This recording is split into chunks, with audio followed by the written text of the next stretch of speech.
Hello, good morning. कैसे हैं आप सब?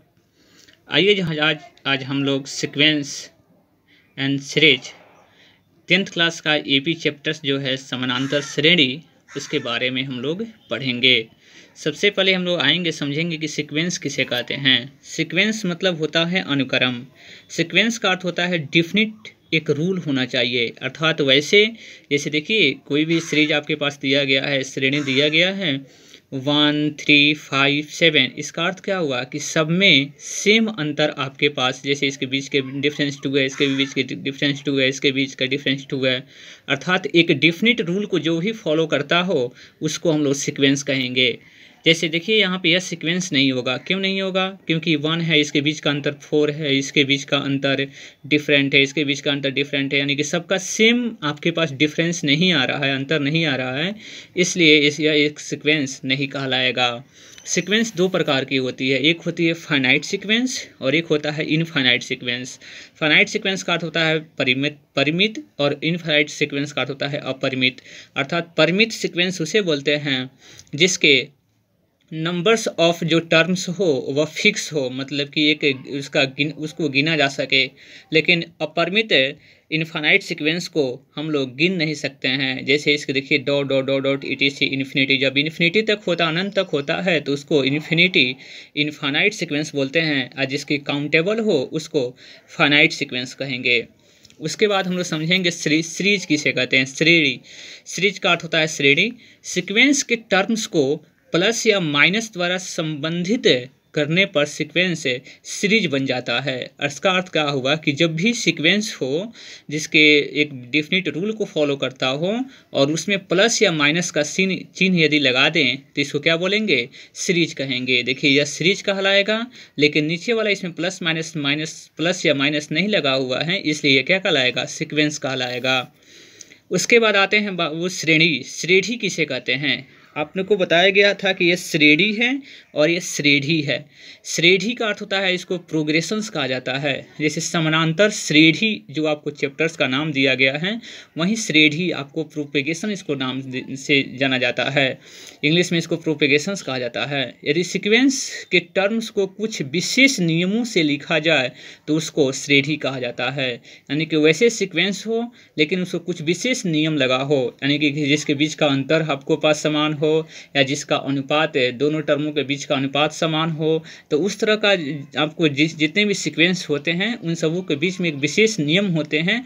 उन अगर सभी नियमों के अनुसार को फॉलो करता है उसको क्या बोलेंगे? श्रेणी कहते हैं।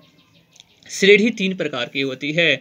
एक होती है समानांतर श्रेणी, एक होता है गुणोत्तर श्रेणी और एक होता है हरात्मक श्रेणी। इसको अर्थमेटिक प्रोग्रेशंस कहा जाता है, ज्योमेट्रिक प्रोग्रेशन, और इसको हार्मोनिक प्रोग्रेशंस कहा जाता है। आपको इस 10th क्लास में केवल पढ़ना है समानांतर श्रेणी। अब समानांतर श्रेणी के बारे में हम लोग पढ़ेंगे, जिसका शॉर्ट नेम एपी के नाम से जाना जाता है चैप्टर्स को। अब आते हैं सबसे पहले एपी के बारे में हम लोग समझें। एपी के बारे में समझने का अर्थ क्या हुआ? सबसे पहले देखिएगा फर्स्ट टर्म लिखा हुआ है। फर्स्ट टर्म का अर्थ होता है पहला पद। पहला पद को हम लोग A1 से डिनोट करते हैं। डिनोट मतलब सूचित करते हैं। A2 सेकेंड टर्म को A2 से, 10th टर्म को हम लोग A10 से सूचित करेंगे और nth टर्म्स को AN से सूचित करेंगे। जैसे एपी आपके पास एक सीक्वेंस दिया गया है, जैसे 2 4 6 dot dot are in AP. यह एपी में इसलिए है कि इसके बीच का जो डिफरेंस है ना वह सेम है, समान अंतर है, उसी को समानांतर श्रेणी कहा जाता है। जैसे इसमें A1 कितना हो जाएगा? A1 का अर्थ होता है पहला टर्म। पहला टर्म कितना आपके पास है? 2, इसलिए 2 हो जाएगा। सार्व अंतर का अर्थ होता है कॉमन डिफरेंस, जिसको D से डिनोट करते हैं हम लोग। हमेशा कॉमन डिफरेंस को D से डिनोट करेंगे, सार्व अंतर को। D कैसे निकालते हैं? तो इसका फॉर्मूला होता है A2 माइनस A1 या A3 माइनस A2, यानी कि सेकेंड टर्म में से पहले टर्म को घटा लें या थर्ड टर्म में से सेकेंड टर्म को घटाएं, लेकिन सबके बीच का डिफरेंस यदि समान मिलता है तो वह AP में कहलाता है। तो इसलिए यहाँ पे देखेंगे तो A2 में से A1 घटाएं या A3 में से A2 घटाएंगे, हमेशा कितना मिलेगा? 2 मिलेगा, जिसको सार्व अंतर को हमेशा इंग्लिश में कॉमन डिफरेंस कहते हैं और इसको D से डिनोट किया जाता है, सूचित किया जाता है। स्टैंडर्ड फॉर्म ऑफ एपी समझिए। स्टैंडर्ड फॉर्म एपी का अर्थ होता है मानक, यानी कि इसका स्टैंडर्ड फॉर्म क्या होता है समानांतर श्रेणी का। तो हम लोग जब भी श्रेणी लिखेंगे तो यह फार्मूला होता है A plus D, A plus 2d, A plus 3d dot A plus n-1 into D होता है। यह स्टैंडर्ड फॉर्म ऑफ एपी कहलाता है। जैसे देखिए फर्स्ट टर्म कितना कहलाएगा ए, सेकंड टर्म कितना कहलाएगा ए प्लस डी, थर्ड टर्म कितना हो जाएगा आपके पास ए प्लस 2d, इसलिए थर्ड टर्म को ए प्लस 2d लिखा हुआ है। और आपसे कहा जाए कि 10th टर्म कितना हो जाएगा तो ए प्लस कितने हो जाएंगे 9, यानी कि तीसरा टर्म, तीसरा पद कहा जाता है तो यहाँ पे 2d होता है, अर्थात एक कम होता है, तो 10वां टर्म कहा जाएगा तो कितना हो जाएगा 9d हो जाएगा। 100 टर्म्स कहा जाए आपसे निकालने के लिए तो कितना लिखिएगा ए प्लस 99d हो जाएगा।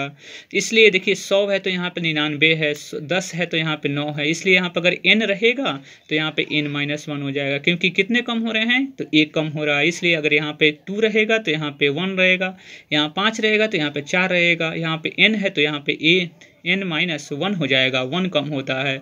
इसी को हम लोग लास्ट टर्म कहते हैं। लास्ट टर्म को an से डिनोट करते हैं या tn से डिनोट करते हैं या l से डिनोट करते हैं, यानी कि अंतिम पद एपी के अंतिम पद को हम लोग an कहेंगे और an का फॉर्मूला कितना होता है a plus n-1 into D होता है।